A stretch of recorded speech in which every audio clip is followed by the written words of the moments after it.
안녕하세요. 해외 거주 한인 네트워크 바다님들. 오늘 저희가 함께 살펴볼 자료는요. 한국의 그 심각한 저출산 문제, 그중에서도 높은 집값 때문에 젊은 세대가 결혼이랑 출산을 포기한다. 근데 이게 부동산 가진 노인 세대 탓이다. 뭐 이런 주장을 담은 게시물하고 그 댓글 반응입니다. 네, 안녕하세요. 이게 또 뜨거운 감자죠. 맞아요. 특히 흥미로운 게 같은 게시물인데도 여기 바다, 그러니까 해외 계신 한인분들 반응하고 또 이토랜드라고 한국 내 커뮤니티 반응이 어떻게 다른지 비교해 볼 수 있다는 거예요. 네, 그 관점 차이가 상당히 흥미롭습니다. 어떤 시각 차이가 있는지 지금부터 좀 자세히 들여다볼까요? 자, 먼저 그 원 게시물 내용부터 정리해 보면요.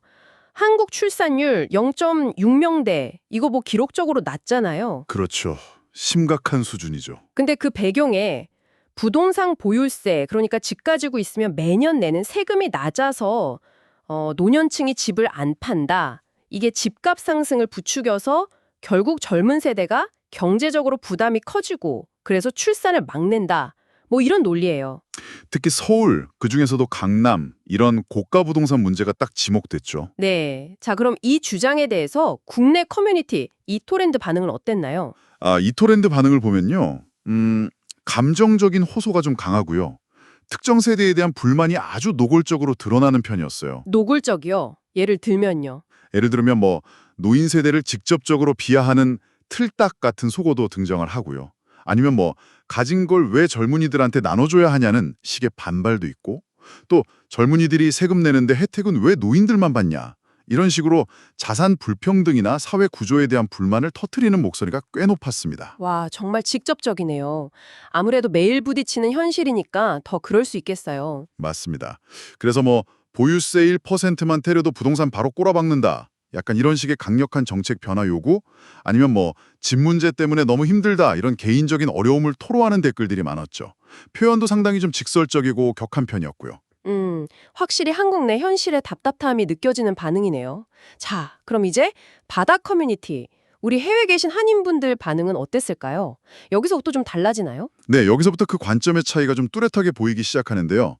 바다 댓글들은 문제에 대해서 좀 거리를 두고 분석하려는 경향이 보였어요. 거리를 두고 분석한다. 네, 지금 살고 계신 나라들 있잖아요. 미국, 캐나다, 호주, 이런 곳의 부동산 세금이나 상속제도랑 한국 상황을 이렇게 비교하면서 문제점을 지적하는 내용들이 많았어요. 아, 구체적인 비교 사례들이 나오는군요. 그렇죠. 예를 들면 미국은 보유세를 집 살 때 가격 기준으로 매겨서 생각보다 부담 크지 않다, 이런 식의 구체적인 경험에 기반한 비교도 있었고요. 흥미롭네요. 그럼 원인을 보는 시각도 좀 달랐나요? 단순히 노인 세대 탓, 이렇게 보진 않았을 것 같은데. 네. 그 점이 또 중요해요.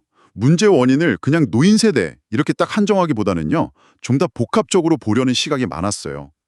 예를 들면 높은 교육비 문제, 또 경직된 직장 문화 같은 거, 심지어는 건설사 이익이 너무 과도한 거 아니냐, 이런 지적까지 나오면서요. 아, 건설사 이익 구조까지 정말 다양한 측면을 보네요. 네, 여러 요인이 얽혀 있다는 거죠.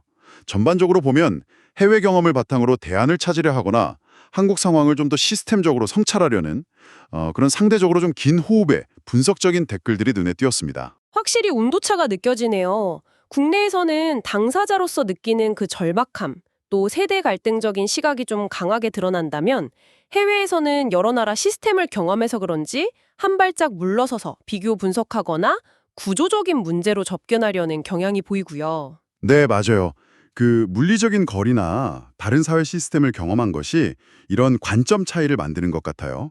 물론 어느 한쪽 토론 방식이 더 낫다, 이렇게 말할 수는 없겠죠. 그렇죠. 각자의 입장이 있으니까. 네, 다만 이 토렌드는 한국 사회 내부의 그 답답함, 어려움을 아주 생생하게 보여주는 창구 역할을 하는 것 같고, 반면에 바다는 다양한 해외 사례를 비교하면서 논의의 폭을 넓히려는 경향이 강하다, 이렇게 볼 수 있을 것 같습니다.